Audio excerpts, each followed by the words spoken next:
আসসালামু আলাইকুম ওয়া রাহমাতুল্লাহি ওয়া বারাকাতুহু। এক নম্বর হাদিস শরীফ قال النبي صلى الله عليه وسلم أسلم دينك يكفك الأمر القليل।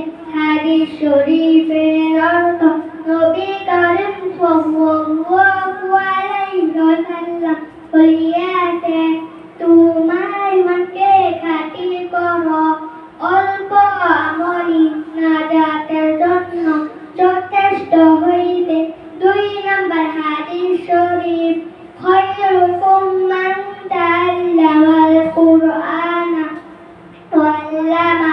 হাদিস শরীফের অর্থ তোমাদের মধ্যে সর্বোত্তম ওই ব্যক্তি যিনি কুরআন মাজিদ শিক্ষা করে এবং শিক্ষা দেয়। তিন নম্বর হাদিস শরীফ তলাবুল ইলমি ফারিদাতুন আলা কুল্লি মুসলিম। হাদিস শরীফের অর্থ দিনের ইলম তলব করা প্রত্যেক মুসলমানের উপর ফরজ। চার নম্বর হাদিস শরীফ আত-তুহুরু শাতরুল ঈমান। হাদিস শরীফের অর্থ পবিত্রতা ঈমানের অঙ্গ। পাঁচ নম্বর হাদিস শরীফ মিফতাহুল জান্নাতিস সালাহ। হাদিস শরীফের অর্থ নামাজ বেহেশতের চাবি।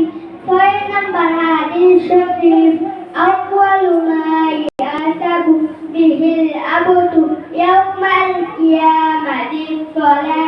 হাদিস শরীফের অর্থ তোমাদের কিয়ামতের দিন সর্বপ্রথম বান্দার নামাজের হিসাব হইবে। সাত নম্বর হাদিস শরীফ ফাদলুল আলিমি আলাল আবিদি কাফাদলি আলা আদনাকুম। হাদিস শরীফের অর্থ তোমাদের মধ্যে সর্বাপেক্ষা ছোট ব্যক্তি